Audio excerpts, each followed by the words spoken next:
Aujourd'hui, nous nous connectons sur tous les écrans.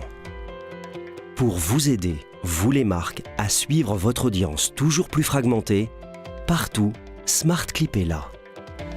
Nous sommes la régie spécialiste de la publicité vidéo multi-écran.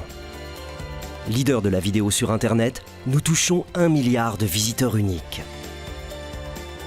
Nous reconnectons votre marque avec votre public. Nous sommes SmartClip.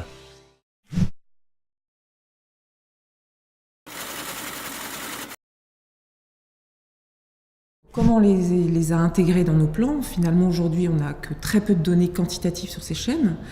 On a eu les présentations des grilles de programmes, toutes les chaînes sont venues nous voir. On a quelques détails sur des contextes, on a des ciblages, des concepts, mais finalement, pas d'audience, puisqu'elles sont publiées en mars. Donc aujourd'hui, c'est sur ces bases-là, un petit peu de ressenti et d'intuition qu'on les a intégrées dans nos plans, vraiment comme des chaînes de complément. Et il y a un autre point à ajouter, c'est qu'aussi les régies ont fait des propositions attractives pour les annonceurs qui les investiraient sur la fin de l'année. Et ce qui est intéressant dans le lancement de ces 6 nouvelles chaînes, c'est que ça fait rentrer des chaînes thématiques. En fait, il y en a 3 sur 6 qui sont plutôt des thématiques dans l'univers gratuit.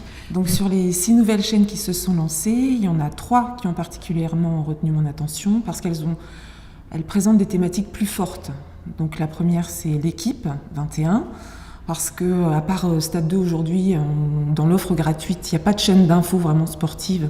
Et cette chaîne va proposer donc des informations sur plus de 90 sports. Donc pour moi, c'est vraiment une nouveauté dans le paysage aujourd'hui.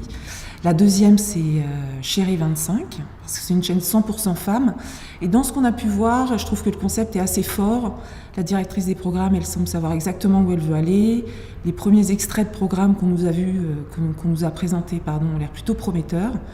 Donc voilà, c'est la deuxième chaîne dans laquelle je crois. Et la troisième, c'est RMC Découverte, donc qui est sur une thématique plus masculine, plus CSP+, mais qui est pareil.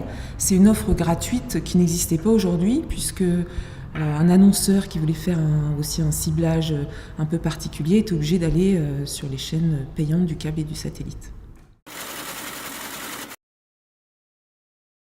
On l'a constaté, en fait, plus il y a de support, plus l'audience augmente en télévision. Il y a eu des nouvelles chaînes, la durée d'écoute en télévision elle a progressé, et pas forcément au détriment des autres supports. Donc je ne pense pas que ça va prendre de l'audience, enfin des parts de marché en tout cas en termes d'audience, aux autres médias. C'est une opportunité économique parce qu'ils vont payer, ce sont des chaînes qui vont être attractives. Ça permet aussi de faire jouer la concurrence, même si elles appartiennent toutes à un groupe, mais c'est un intérêt économique pour les annonceurs. Maintenant, c'est plutôt à moyen terme, parce que c'est vrai qu'au démarrage, l'effet de levier, dans la mesure où il n'y a pas d'audience et il n'y a pas vraiment de consistance quanti, va être quand même plus limité. Je pense que les AdEx chaînes arriveront en télévision à moyen terme, et d'ailleurs notre groupe y travaille aux États-Unis.